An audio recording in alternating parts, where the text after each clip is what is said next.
আইনমন্ত্রী মিথ্যা কথা ছাড়া একটা সত্য কথা আমরা তার মুখ থেকে শুনি নাই, এবং তিনি একজন প্যাথোলজিক্যাল লায়ার।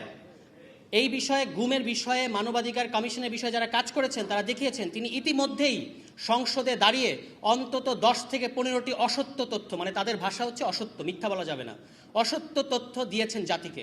এবং যে কোনো সভ্য গণতান্ত্রিক দেশে এরপরে তিনি আর আইনমন্ত্রী হিসেবে থাকতে পারেন না, এবং তারা একজন চিফ প্রসিকিউটর বানিয়েছেন যিনি মানবতা বিরোধী অপরাধ এবং ফৌজদারি অপরাধের পার্থক্য বোঝে না।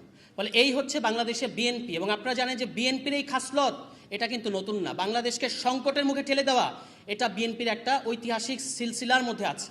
এবং তারা যে পথ দেখিয়েছে, আমি একটা আলোচনায় বলেছিলাম যে আওয়ামী লীগ হচ্ছে সফল বিএনপি এবং বিএনপি হচ্ছে ব্যর্থ আওয়ামী লীগ। কারণ আওয়ামী লীগ বিএনপি যে রাস্তা দেখিয়ে গেছে ওটা তারা করতে পারে নাই, সেই কাজগুলি আবার এসে আওয়ামী লীগ করে দেখিয়েছে, খুব সাকসেসফুলি করেছে। কিন্তু বিএনপি নিজের দেখানো রাস্তায় নিজে গিয়ে খাদের মধ্যে পড়েছে। আজকে আপনি পত্রিকা নিউজ দেখবেন যে এখন যে নতুন প্রধানমন্ত্রী বাসভবন হচ্ছে সেখানে বাংকার করা হচ্ছে, সেখানে টানেল করা হচ্ছে। আপনি কোথায় যেতে চান? সংসদে তো আপনি নির্বাক থাকেন।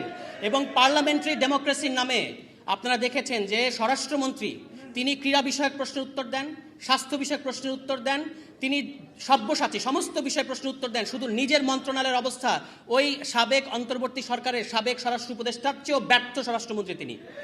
দুনিয়ার সমস্ত বিষয়ে তিনি উত্তর দিচ্ছেন, শুধু নিজের মন্ত্রণালয়ের খবর নাই। গত 2 মাসে তাদের নিজেদের অন্তর্কন্দলে এই পর্যন্ত 30 জনের অধিক বিএনপি নেতাকর্মী হত্যার শিকার হয়েছে। কিন্তু তিনি বাংলাদেশকে সংবিধান পড়াচ্ছেন, যে সংবিধান আবার প্রতি পদে পদে প্রতি বাক্যে বাক্যে তিনি ভুল বলেন, বিভ্রান্তিকর তথ্য দেন। তিনি মনে করেন সংবিধানের ধারা উপধারা 115 অনুচ্ছেদ এটা আছে, 64 অনুচ্ছেদ এটা আছে, এইটা বুঝাই নাকি সংবিধান বোঝা। তিনি এখন বাংলাদেশে অপ্রতিদ্বন্দ্বী সংবিধান বিশেষজ্ঞ হয়ে গেছেন। এবং তিনি মানে কত তার অডাসিটিটা আপনারা খেয়াল করবেন, সংসদে দাঁড়িয়ে পুরো জাতিকে তিনি অপমান করছেন। তিনি বলছেন তিনি মাস্টারি করছেন। যে কোনো সভ্য গণতান্ত্রিক দেশে এরপরে তাকে আর ওই জায়গায় কথা বলতে দিত না। আপনি আমাদের সংসদ নেতাকে দেখবেন তিনি নাকি জেস্টার পলিটিক্স করেন। আমি বলেছি তিনি একজন নির্বাক চলচ্চিত্র। সংসদে তিনি গাম্ভীর্যের সাথে বসে থাকেন। তিনি জুলাই শরৎ নিয়ে কথা হয়েছে, বিরোধী দলীয় নেতা কথা বলেছেন, চিফ হুইপ কথা বলেছেন, বিরোধী দলের সমস্ত সংসদ সদস্যরা কথা বলেছেন, কিন্তু আমাদের নির্বাক চলচ্চিত্র একটা সেকেন্ড মুখ থেকে একটা শব্দ বের করেন নাই। তার পক্ষে কথা বলেন স্বরাষ্ট্রমন্ত্রী। ফলে যেহেতু অন্যান্য নেতৃবৃন্দ কথা বলবেন, আমি আর কথা বাড়াবো না। শুধু একটা জিনিস আপনারা খেয়াল করবেন, মাছর ন্যায় বড় মাছ ছোট মাছকে গিলে খায়।